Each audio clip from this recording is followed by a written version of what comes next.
Hi, it's Gianna. The title of my speech is called Dairy is Scary. Where do kittens get their milk from? Cats.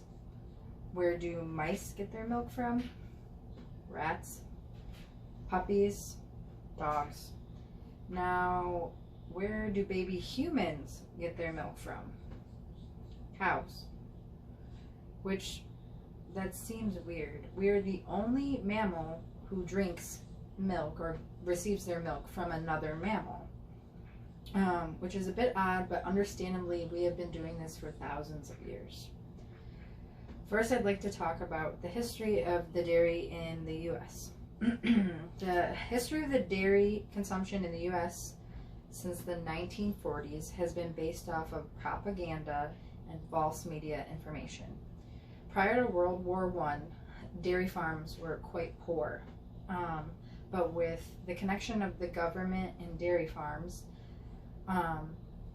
they produced canned and powdered milk to send over to the troops and civilians during the war to battle malnourishment.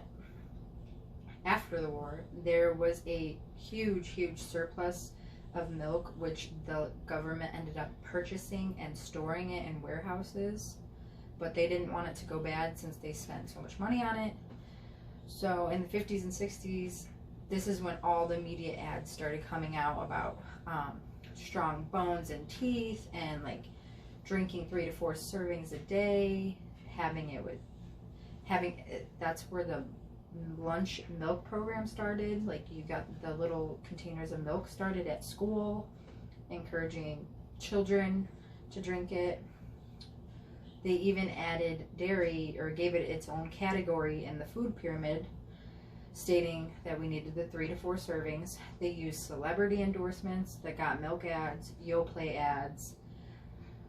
Even when you see McDonald's commercials, Wendy's commercials, any commercials that state like double cheese, like loaded cheese fries, like that is the dairy industry and the government, because they partnered together ever since after the war to promote dairy.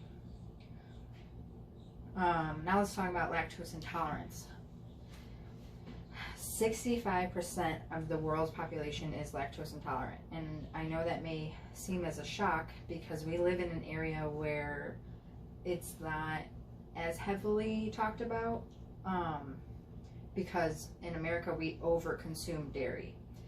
Lactose intolerance is common, affecting 95% of Asian Americans, 74% of Native Americans, 70% of African Americans, 53% of Mexican Americans, and only 15% of Caucasians. With symptoms of upset stomach, diarrhea, gas occur in these individuals that lack the enzyme lactase, which is needed to digest the milk sugar lactose. This is the Physicians Committee of Responsible Medicine 2020. So lactose, the sugar enzyme that needs to be broken down and metabolized so it can be excreted out through waste or urine. All mammals are able to break this down in their own species from about a young age to about 5. So our bodies can break down our mother's breast milk from like right around when we're born, but say we try to drink it now, we cannot do that. But if you consume a heavily dairy diet, there's a mutation in the progression, and normally, so people who are lactose intolerant, you're technically normal. You're not supposed to keep breaking down this enzyme. But people who do keep breaking it down, they call them lactose persisters. So they're persistently breaking it down still after the age of 5. And they're breaking down cow's milk, not our own species. We live in an environment that has, due to the overconsumption, and many individuals go undiagnosed because they don't realize the correlation of drinking dairy and stomach issues. They just might think, oh, I ate too much, or I didn't even notice it when I had it in myself. I found out I was lactose intolerant like 2.5 years ago, and I noticed the correlation when I had creamer in coffee. I thought it was the coffee, but then I started drinking coffee with almond milk, and I'm fine.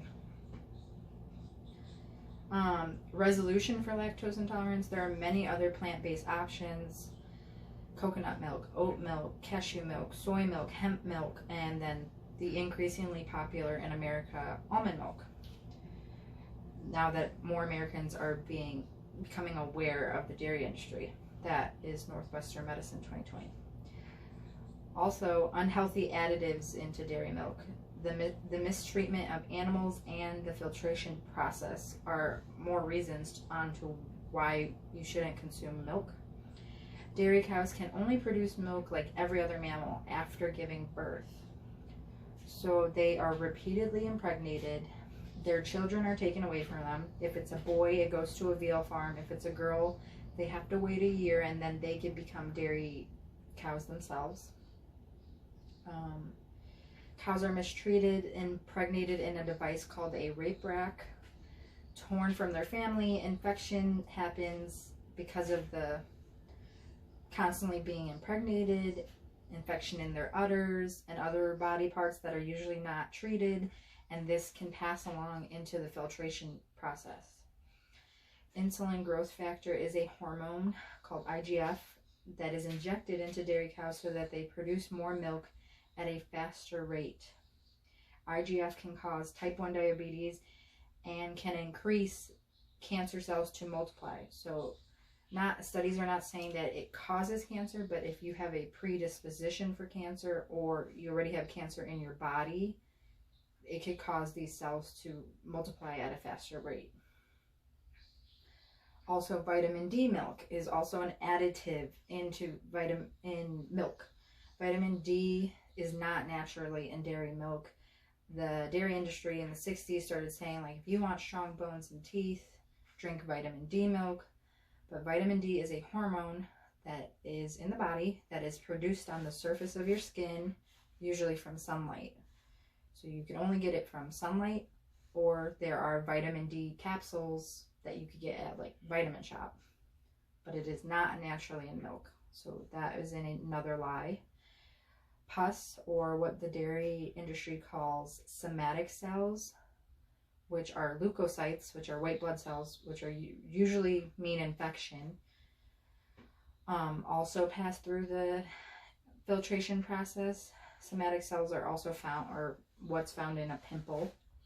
When being filtered, the USDA allows 450,000 somatic cells per milliliter of dairy milk. So along with pus infection, additive hormones, blood can also pass through the filtration process. In conclusion, dairy milk has been linked to colorectal cancers, ovarian cancers, prostate cancer, along with the calcium benefit not being the highest as it is being proclaimed by the dairy industry. You could get higher forms of calcium from green leafy vegetables than you can from dairy milk. Additionally, studies have shown that dairy milk can cause osteoporosis, which is brittle bones, which is the opposite of what they've been proclaiming, strong bones and strong teeth. Additive hormones that can induce cancer and cause type 1 diabetes. This is why pediatricians do not recommend whole milk to an infant until they are a year old. This is because infants don't have like all their digestive enzymes, and whole milk can cause insulin resistance, which insulin resistance is type 1 diabetes. So it's causing the pancreas to malfunction at an early age. In my opinion, you should never give a child dairy milk if diabetes is a risk factor. Also, the mistreatment of animals in the dairy industry, and the government and the dairy industry are profiting off of ads and sales in America. This is also closely linked to the beef industry, because after cows are no longer dairy cows, or like they call them downers, so they can no longer stand, they're full of infection, they either kill them or send them to beef farms. And that is my speech.